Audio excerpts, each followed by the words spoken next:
नमस्कार। चलिए सीधे मुद्दे पर आते हैं और देखते हैं कि 2 मार्च 2026 को सरसों के बाजार में आखिर क्या हलचल रही। तो सबसे पहले आज का सबसे जरूरी आंकड़ा ये रहा, 5,712 रुपये और 29 पैसे प्रति क्विंटल। ये है आज का नेशनल एवरेज प्राइस। पर जैसा कि हम सब जानते हैं, ये तो बस एक झलक है। असल कहानी तो इसके पीछे छिपी है। तो चलिए इस एवरेज से आगे बढ़ते हैं और देखते हैं कि असल में आज कीमतों का पूरा दायरा क्या था। जैसा मैंने कहा, एवरेज प्राइस पूरी कहानी नहीं बताता।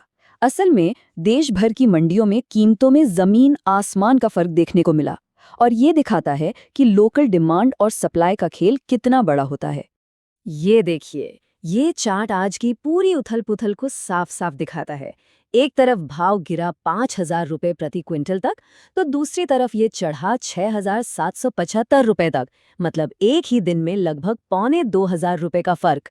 यही तो है बाजार का असली रंग। अब इस फर्क को और अच्छे से समझने के लिए चलिए स्टेट लेवल पर नजर डालते हैं। अब जरा इस टेबल पर गौर कीजिए। कहाँ कर्नाटक 7,800 रुपये पर सबसे ऊपर है और कहाँ पंजाब 4,700 पर सबसे नीचे। देखिए कितना बड़ा गैप है।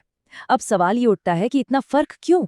भाई इसके पीछे कई वजहें हो सकती हैं, जैसे फसल की क्वालिटी कैसी है, लोकल डिमांड कितनी है और मंडियों तक माल पहुंचाने में क्या आसानी या मुश्किल है। चलिए अब थोड़ा और जूम इन करते हैं। राज्यों से निकलकर अब सीधे चलते हैं लोकल मंडियों में और देखते हैं कि वहाँ क्या हालचाल है। मिसाल के तौर पर पश्चिम बंगाल की आसनसोल मंडी को ले लीजिए। यहाँ पर भाव 6,200 से 6,450 रुपये प्रति क्विंटल के बीच घूमता रहा। एक ठीक ठाक रेंज कह सकते हैं इसे। अब अगर उत्तर प्रदेश के खैरागढ़ चले तो वहाँ दाम थोड़ा नीचे था, 6,000 से 6,200 के बीच। और देखिए राजस्थान के सूरजगढ़ में एक फिक्स रेट रिपोर्ट हुआ है, 6,400 रुपये प्रति क्विंटल। इसका मतलब हो सकता है कि वहां बाजार में ज्यादा उथल-पुथल नहीं थी। तो ठीक है, हमने काफी सारे आंकड़े देख लिए। अब इन सबको समेटते हैं और देखते हैं कि आज की सबसे बड़ी बातें क्या रहीं। तो ये है आज के 3 हीरो आंकड़े।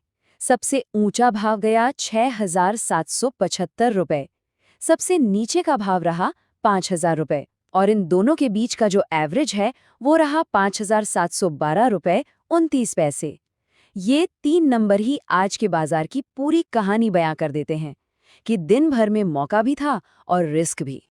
और इन सब आंकड़ों के बाद हमारे सामने सबसे बड़ा सवाल यही आकर खड़ा हो जाता है कि भाई आने वाले दिनों में क्या होगा, बाजार किस करवट बैठेगा, क्या ये तेजी बनी रहेगी या फिर कीमतों में कुछ गिरावट आएगी।